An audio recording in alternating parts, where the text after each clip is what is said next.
새해를 맞아서 새로운 메시지로 여러분과 함께 은혜를 나누기를 원합니다. 이번에 우리가 생각할 메시지는 복이 있는 사람이여입니다. 복이 있는 사람이여. 오늘 이 시편 1편 1절 말씀을 보면 복 있는 사람은 이렇게 시작을 하고 있습니다. 그러나 원문에는 이 복 있는 사람 이렇게 돼 있지 않고 복되도다 이런 감탄사로 시작을 하고 있어요. 그래서 이게 사실 우리가 이제 번역을 할 때 시는 시로 번역을 하는 것이 가장 좋은데 시로 번역할 때 사실은 굉장히 그 시적 특성들을 이제 제대로 나타내지 못하는 문제가 있어요. 이제 그래서 아예 이렇게 이제 산문 형식으로 번역을 한 것으로 보입니다. 그런데 이게 원문으로는 이제 복이 있도다, 이제 복되도다 이런 감탄사로 돼 있어요. 그러니까 이 시를 지금 노래하는 이분은 그의 눈앞에 굉장히 복되고 아름다운 무엇인가를 보면서 감탄을 하고 있는 거죠. 복되구나, 복되도다, 복이 있도다 이렇게 감탄을 먼저 하고 있는 거예요. 그리고 나서 이제 이 복된 것이 무엇인지에 대해서 이야기하는데 사람이여 이렇게 돼 있어요. 사람이여, 복이 있도다 혹은 복되도다 사람이여 이렇게 돼 있어요. 그래서 복 있는 사람 이렇게 연결해서 이제 번역을 한 걸로 보이는데 실상은 감탄사예요. 복이 있도다 사람이여 이렇게 얘기하고 있는 거예요. 어떤 사람이냐? 그 다음에 설명이 쭉 나옵니다. 악인의 꾀를 따르지 아니하는 사람이여, 죄인의 길에 서지 아니하는 사람이여, 오만한 자의 자리에 앉지 아니하는 사람이여 이렇게 말하고 있는 거예요. 정말 복이 있도다 사람이여. 여기서 우리는 무엇을 알 수 있느냐 하면 진정한 복은 일회성이 아니라 영속성을 가진 영구적인 것이다 하는 거예요. 가령 우리가 복을 받는다 할 때 일회성으로 받는 것은 어떤 일이 있어서 그 일 하나가 잘 되는 거예요. 그러나 복 있는 사람 혹은 복이 있도다 사람이여 했을 때 이 사람 자체가 복이 있다는 거죠. 어떤 특별한 일 하나가 잘 풀린 걸 말하는 게 아니라 사람 자체가 복이 있는 것을 가리켜서 지금 감탄하고 있다 하는 겁니다. 우리는 사실 이런 부분에 대해서는 별로 그렇게 예민하지 못하지요. 마음속에 소망도 하지 않아요. 그냥 내가 하는 일 이것이 잘 됐으면 좋겠다 하는 마음들을 가져요. 기도할 때에도 내 앞에 놓여있는 요 기도 제목 요거 응답받으면 좋겠다 하는 마음을 갖죠. 당장 자기의 삶 속에 일어나는 일들이 있고 그 일 하나하나에 하나님의 은혜가 임했으면 좋겠다고 생각을 해요. 그래서 하나님 우리 아들 대학 잘 들어가게 해주세요. 우리 딸 결혼 잘하게 해주세요. 이런 어떤 일회성 기도, 그것이 응답받는 것에 관심을 기울이는 거예요.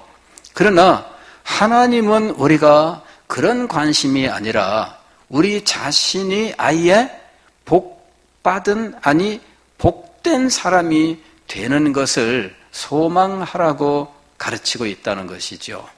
이게 복이 있는 사람과 복이 어떤 사건에 복을 받는 것은 전혀 다른 거예요.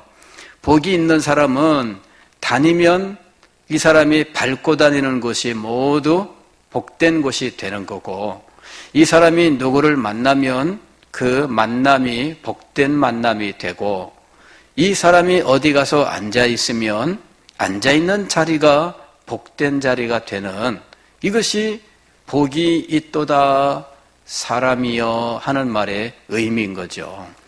하나님께서는 우리가 어떤 존재가 되기를 원하시는가? 우리의 마음에 기도 제목이 있고 소원이 있고 그거 하나하나 응답받는 사람이 아니라 우리 자신이 아예 복덩어리가 되는 것을 원하신다 하는 거예요. 하나님은 우리를 축복하실 때 개개의 사건과 소원을 축복하시는 것이 아니라 우리 자신, 우리의 인간 자체를 축복하시는 분이시다 하는 거예요. 여러분, 이것은 놀라운 겁니다. 너무나 놀라운 것이에요. 가령 마태복음 5장 3절 이하에 보면은 팔복의 말씀이 나옵니다. 심령이 가난한 자는 복이 있나니, 이렇게 시작을 하죠. 우리말로 번역된 말은 심령이 가난한 사람, 이것이 앞에 나와요. 심령이 가난한, 이것이 제일 앞에 나와요. 그러나 헬라어 원문으로는 어떤 말이 가장 먼저 나오고 있느냐 하면 복이 있도다, 이것이 앞에 나와요. 헬라어로는 마카리오이라고 그러는데 매 절마다 마카리오이, 마카리오이, 마카리오이, 마카리오이 이렇게 시작을 해요. 그래서 이것이 운을 이루는 거죠. 마카리오이가 매 절마다 가장 처음에 나오면서 운을 이루고 있는 거예요. 그러니까 여기서 누가 이 글을 읽든지 이 글에서 가장 강조되는 것은 무엇이냐면 복이 있도다, 이 말이 강조되고 있는 거예요. 심령이 가난하니 강조되는 것이 아니라 온유한 자가 복이 있나니, 이 온유함이 강조되는 것이 아니에요. 무엇이 강조되고 있다고요? 복이 있도다, 이것이 강조되고 있는 거예요. 복이 있도다. 여러분, 팔복이라고 번역한 이유가 있습니다. 거기에 8가지 혹은 9가지라고 말하는 분들도 있는데 8가지가 되었든 9가지가 되었든 동일한 형태를 가진 문장이 반복돼요. 구조가 같아요. 마카리오이, 마카리오이, 마카리오이, 마카리오이 계속 반복돼요. 그걸 듣고 있으면 얼마나 가슴이 뛰겠어요. 복이 있도다, 복이 있도다, 복이 있도다, 복이 있도다, 복이 있도다. 이게 뭐예요? 축복을 지금 강조하고 있는 거예요. 여기에 이 마카리오이는 최상의 복을 의미하는 거예요. 최상의 복을 지금 보고 있는 것이죠. 그래서 성경은 하나의 사건 혹은 하나의 기도 제목, 하나의 소원을 응답받는 방식이 아니라 우리 자신이 통째로 복된 존재가 되어서 우리가 생각하고 행하는 모든 것들이 하나님의 복으로 충만하게 되는 것, 이것을 우리에게 가르치고 있는 거예요. 그런데 우리가 하나님의 이 뜻을 제대로 깨닫지를 못해요. 왜냐하면은 우리들이 성경의 이 가르침을 알기 전, 예수님을 믿기 전 우리가 익숙하게 사는 이 세상의 원칙들이 우리의 생각을 장악하고 있기 때문이에요. 그래서 세상에서 복 그러면은 그 존재의 복을 말하는 것이 아니라 그 사람이 행하는 어떤 일이나 그 사람이 가지는 어떤 일에 대해서 복이라고 표현을 하고 있다는 거예요. 사람 자신의 복을 이야기하지 않는다는 거죠. 사람들이 왜 그런 개념을 가질까? 사실 어떤 사실 하나에 그것이 소원 성취가 됨으로 복을 받는다라고 하는 이 개념은 사실 인간들에게는 굉장히 좀 편리한 면이 있어요. 왜냐하면은 그 한 가지 소원을 위하여 내가 어떤 소원을 달성하기 위한 일을, 공로를 행하면 된다라고 생각하거든요. 한 가지 소원을 이루기 위하여 내가 그 공로에 그 소원을 성취하기에 합당한 공로를 행한다. 이제 이런 그 공로 사상이 사람들에게 아주 뿌리 깊게 자리 잡고 있는 거예요. 그래서 내가 공로를 행함으로 소원을 성취한다라는 이 등식이 뿌리 깊게 우리한테 있는 거예요. 지성이면 감천이고 백일기도 하면 응답받고 이제 이런 것들이 뭐냐 그러면은 바로 내가 공로를 행함으로 복을 소원 성취하고 라는 거죠. 정한수 떠놓고 100일 동안 새벽에 정한수 떠놓고 빌고 그러면 응답받고 이런 것들이에요. 아니면은 이 무당에게 가서 내가 소원을 하나 성취하려 그래요. 무슨 우환이 있거나 뭔가 문제가 있어요. 그럴 때 무당들은 항상 일회성 치성을 요구하는 거죠. 그래서 굿을 해야 됩니다. 그 소원의 크기에 따라서 굿도 그만한 크기가 돼야 됩니다. 그죠? 그래서 소원이 크면 클수록 굿의 크기도 커지는 거예요. 1,000만 원짜리 굿이 있고 2,000만 원짜리 굿이 있고 5,000만 원짜리 굿이 있고 1억 원짜리 굿이 있고 다 다르다 그 얘기예요. 그게 세상의 원리입니다. 내가 어떤 소원을 이루기 위해서는 그 소원을 이룰 수 있는 그 소원에 일치하는 합당한 혹은 그에 해당하는 어떤 공로를 행한다라는 것이죠. 이런 사상이 우리 신앙생활 속에도 은연중에 들어와 있다는 거예요. 그래서 우리가 하나님 앞에 기도할 때에도 공로 사상을 가지고 하나님 앞에 기도하는 일이 많다 하는 것입니다. 정성을 들이지 말라 그 말이 아닙니다. 초점은 어디에 있어야 된다? 사람에게 있어야 된다. 그 말씀을 하고 있는 거예요. 사람에게 있어야 된다. 여러분이 하나님의 복을 받을 사람인가 하는 거예요. 여러분이 하나님의 은혜를 받을 사람인가? 이 사람에 초점을 맞춰야 된다는 거예요. 이 사람에게 초점을 맞추지 않으면 항상 공로 사상으로 돌아가게 돼 있어요. 그러면서 내가 무엇을 얼마큼 했는데 라는 말을 하게 돼 있습니다. 내가 이렇게까지 했는데 이런 말을 하게 되는 이유는 공로 사상이죠. 내가 이만큼 했다 그러면 이만큼에 해당하는 무엇인가를 내가 당연히 받아야 된다고 생각하는 거예요. 인간 간 관계에서도 마찬가지죠. 내가 너한테 어떻게 했는데 라는 말을 쓰잖아요. 이게 공로입니다. 공로. 내가 너한테 이만큼 했으면 너도 나한테 최소한 그만큼은 해라 이런 얘기죠.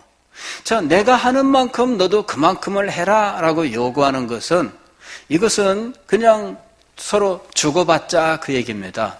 그러면은 내가 한 만큼 나도 당연히 받아야 되고 내가 너에게 받았다 그러면 내가 한 걸 가지고 생색낼 필요도 없고 저 사람도 내가 당신한테 빚진 것도 없다 이런 식으로 정말 아무것도 아닌 관계가 되는 거예요. 그래서 성경은 뭐라고 얘기하느냐? 갚을 능력이 없는 사람에게 베풀어라는 거죠. 갚을 능력이 있는 사람한테 베풀면 돌아올 것이기 때문에 나는 아무것도 안 한 것과 똑같아요. 갚을 능력이 없는 사람에게 하라 그 얘기입니다. 그리고 그 사람이 나에게 갚기를 기대하지 말라는 거죠. 그러면 누가 갚아줄까요? 하나님이 갚아주신다는 거죠. 그러니까 우리는 이 공로 사상을 버려야 돼요. 우리 자신이 어떤 사람이 되어야 하는지에 관심을 기울여야 된다라고 하는 거죠. 오늘 시편에서 우리가 어떤 사람이 되어야 할지에 대하여 말씀합니다. 첫째로는 그의 생각과 행동과 삶의 문제에 대하여 말씀해요. 복 있는 사람은 악인들의 꾀를 따르지 아니하며 이 꾀라고 하는 것은 생각입니다. 생각. 악인들의 생각을 따르지 않는다. 이거죠. 생각은 일정한 방향이 있어요. 생각에는 경향이 있습니다. 경향. 경향이라고 하는 것은 뭐냐면은 기울어짐이에요. 기울어짐. 그래서 이 경향이라고 하는 것은 항상 그 방향으로 기울어진다는 거예요. 이게 경향입니다. 예. 이 각도가 있어요. 어느 사람은 조금 기울어지고 어떤 사람은 많이 기울어지겠죠?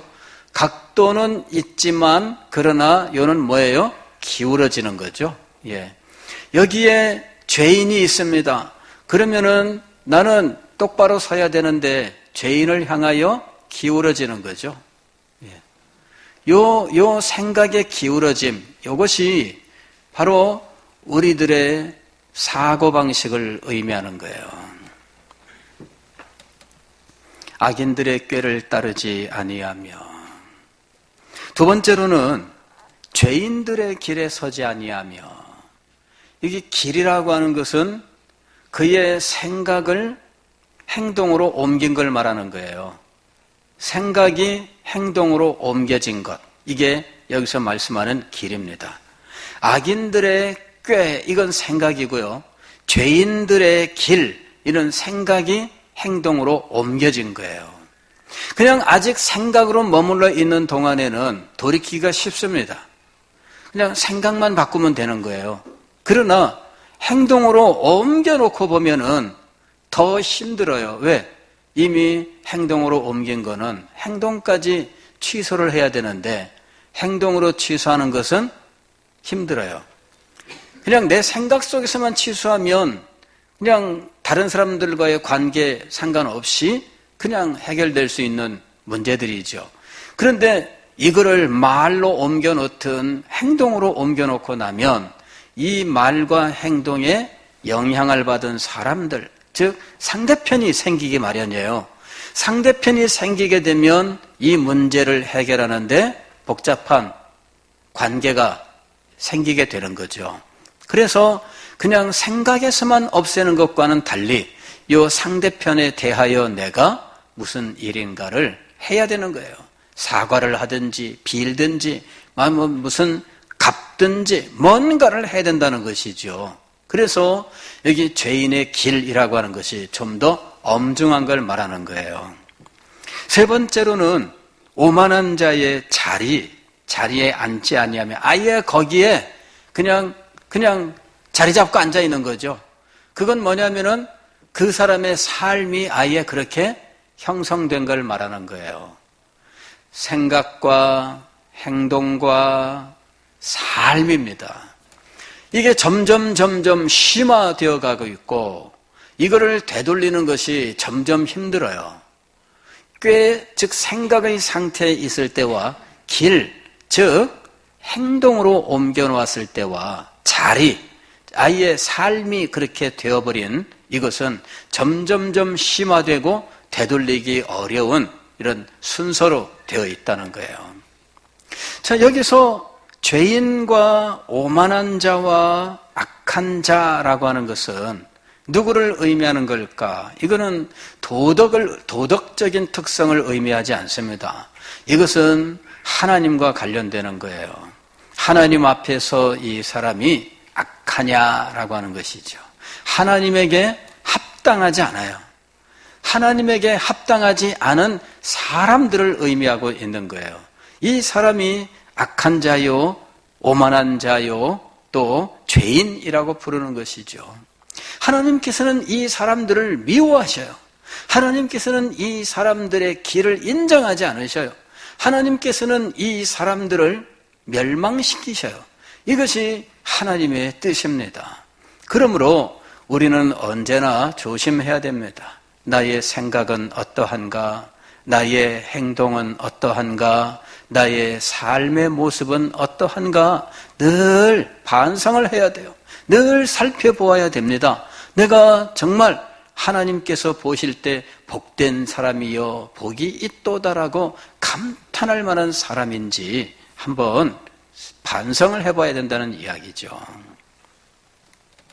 어떤 사람이 진정으로 복이 있는가? 세 가지는 아닌 사람들, 이것이 아니어야 한다, 아니어야 한다. 두 번째로는 이렇게 되어야 한다라고 하는 그 긍정적 모습을 말씀하는데 이것이 2절이에요. 첫째, 여호와의 율법을 즐거워한다 하는 것이죠. 하나님의 말씀입니다. 이게 율법은 뭐 토라, 즉 모세 오경만을 말할 수도 있어요. 그러나 하나님의 말씀을 의미하는 것이죠. 그래서 하나님의 말씀을 즐거워하는가 하는 것이에요.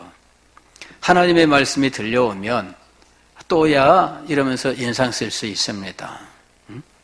그러나 그 말씀을 즐거워하느냐 하는 거예요. 그 다음에 두 번째로는 그 율법을 주야로 묵상한다 하는 것이죠. 복이 있도다 여호와의 율법을 즐거워하는 사람이여.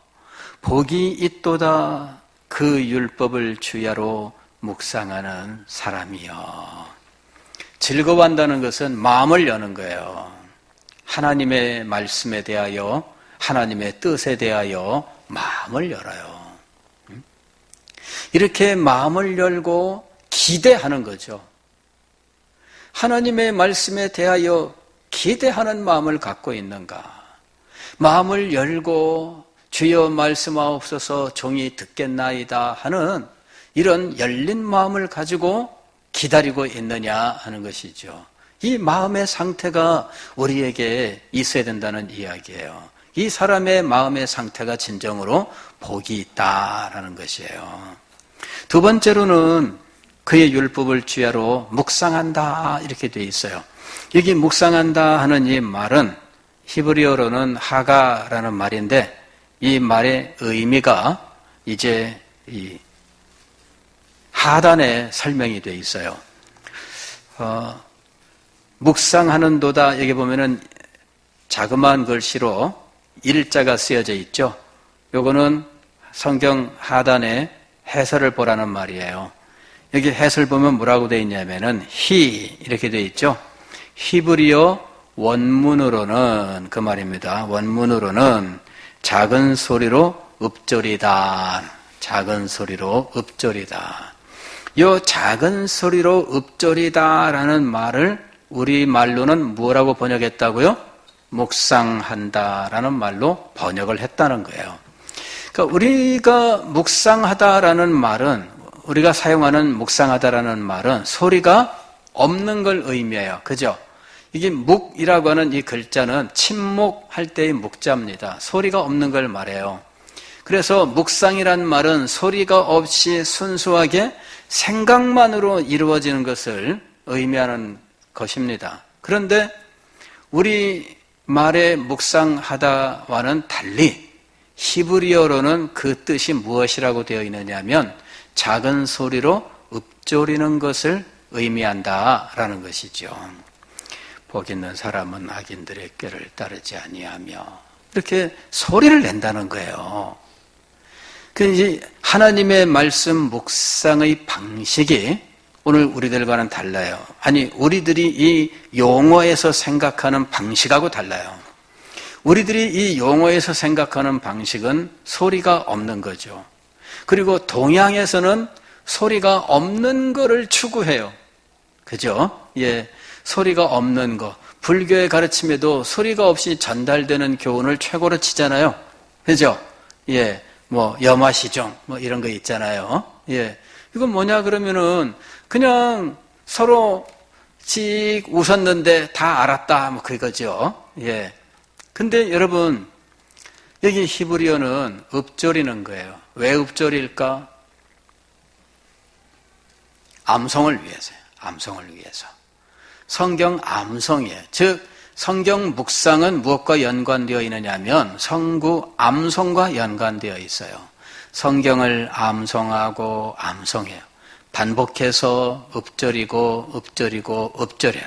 반복해서 소리내고 소리내고 소리내고 그렇게 해서 마침내 이 성경을 완전히 암송하게 되는 거예요. 암송하게 되면 그는 어느 순간에든지 적절한 말씀이 떠오르게 돼 있어요. 그리고 그 떠오른 말씀을 읊조리면서 그 말씀을 순종하면서 하나님의 뜻을 따라 살게 되어 있어요. 즉 하나님의 말씀이 그의 마음속에 확고하게 자리를 잡고 그의 마음의 뜻과 생각을 하나님의 말씀의 원리가 그대로 장악하는 거죠. 그래서 생각하는 모든 원리들이 하나님의 말씀의 원리와 이제 일치하게 되는 것, 이것이 묵상의 최고 상태예요. 성경을 왜 암송을 하느냐? 그냥 기억하는 능력 때문이 아닙니다. 기억하는 능력 때문에 성경을 암송하는 것이 아니라 성경의 가르침을 따라서 우리의 생각하는 원리가 정돈되기 위해서예요. 하나님의 말씀을 배웠는데 그의 생각하는 원리가 하나님의 말씀의 가르침에 따르지 않는다면 그 사람은 하나님의 말씀을 진정으로 배운 것이 아니에요. 하나님의 말씀을 배웠으면 생각하는 원리가 하나님의 말씀에 합당해야 된다는 이야기예요. 그렇게 되기 위해서 하나님의 말씀을 읊조린다라고 말한 거죠. 이거는 자주 반복하는 행위예요. 자주 반복하여 하나님의 말씀을 내가 늘 기억하고 그러는 동안에 하나님의 말씀의 가르침이 내 생각의 원리가 되는 거예요. 이해하는 걸 말하는 것이 아니에요. 이해는 뭐냐면은 그냥 내가 그대로 안 살아도 돼요. 이해는. 그러나 묵상은 그렇게 살아야 돼요. 이게 달라요. 이해는 그런 거구나 하고 넘어갔어요. 그러나 여기서 말씀하는 묵상이라고 하는 것은 이해가 아니라 그것으로 아예 나의 생각이 형성되는 거예요. 앞에서 세 가지 이야기가 있었잖아요. 악인의 꾀라고 하는 생각의 문제가 있었고요. 죄인의 길이라고 하는 행동의 문제가 있었고, 오만한 자의 자리라고 하는 삶의 문제가 있었는데, 이 모든 것들이 하나님의 말씀으로 다 정돈이 되어야 된다는 이야기입니다. 생각의 원리도 말씀의 가르침을 따라서 그 생각의 원리가 그 사람의 행동으로 나타나고 반복된 그의 행동이 삶을 이루게 되어 있는 거예요. 출발은 어디냐 하면은 변화된 생각이에요. 하나님의 말씀의 원리로 바르게 정돈된 생각이에요. 이렇게 생각이 하나님의 말씀의 원리에 따라 온전하게 변화된 사람이 진정으로 복이 있도다라는 거예요. 하나님은 그것을 우리에게 요구하고 계시는 겁니다. 즉 우리의 생각과 이 행동과 삶이 총체적으로 변화되기를 원하시는 거예요. 그렇게 해서 하나님이 우리의 존재 자체를 기뻐하시고 우리 존재 자체를 축복하시기를 원하셔요. 마음껏 축복하시는 거예요. 이제까지 속을 썩이다가 죽 한 그릇 가져왔다고 해서 헤헤 웃으면서 모든 축복을 다 부어준다. 여러분, 그게 합당할까요? 합당하지 않을까요?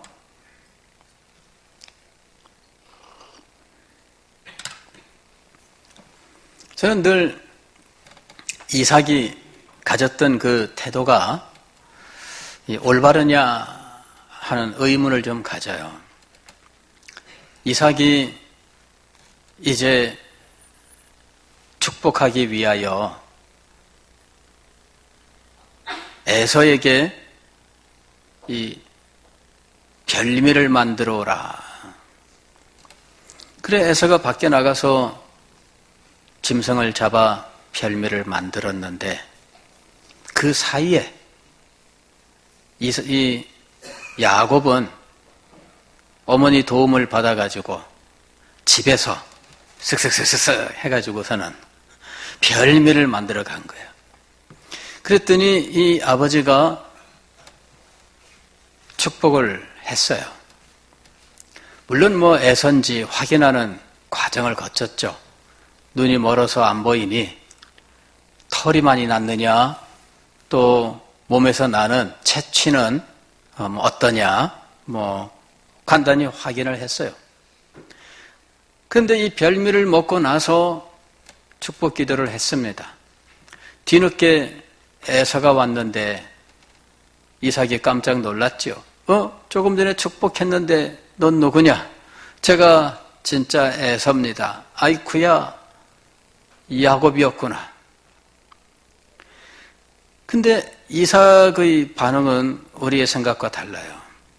에서가 아버지, 그러면 남은 거라도 축복해 주세요.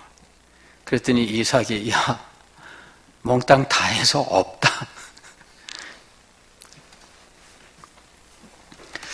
참 그 마음을 어떻게 이해를 해야 될지 저는 그 상황 속에 안 들어갔기 때문에 그 마음을 이해하기는 참 힘들어요. 다만 예전에 우리 어르신들을 보니까 전부 아니면 전무더라고요. 예, 전부 아니면 전무. 큰아들 아니면 모두 땡. 그런 것들이 굉장히 강하더라고요. 재산을 물려줄 때도 큰아들 다 물려주고 나머지는 없어? 땡.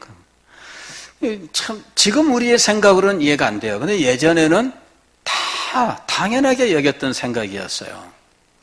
그래서 이삭도 역시 그와 같은 마음이었을까? 이제 이런 생각을 해요.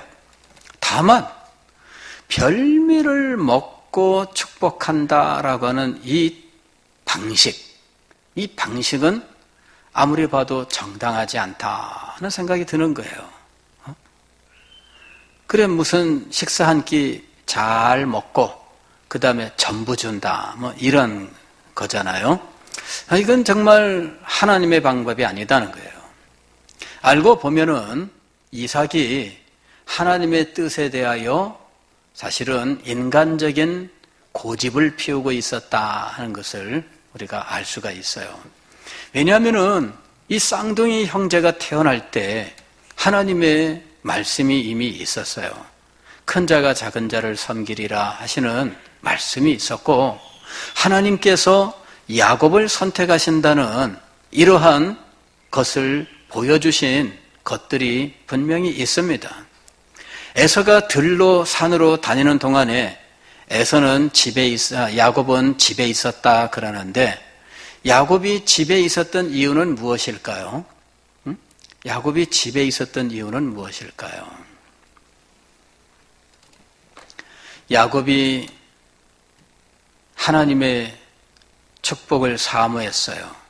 장자권을 사모했습니다. 이유는 무엇일까요? 왜 그는 장자권을 사모하게 되었을까요? 그는 왜 하나님의 축복을 그렇게 소망하게 되었을까요? 집에 있었기 때문이에요. 집에 있었기 때문이에요. 그런데 집에 도대체 무엇이 있길래 그런 소망을 가지게 되었을까? 알고 보면은 야곱과 아브라함이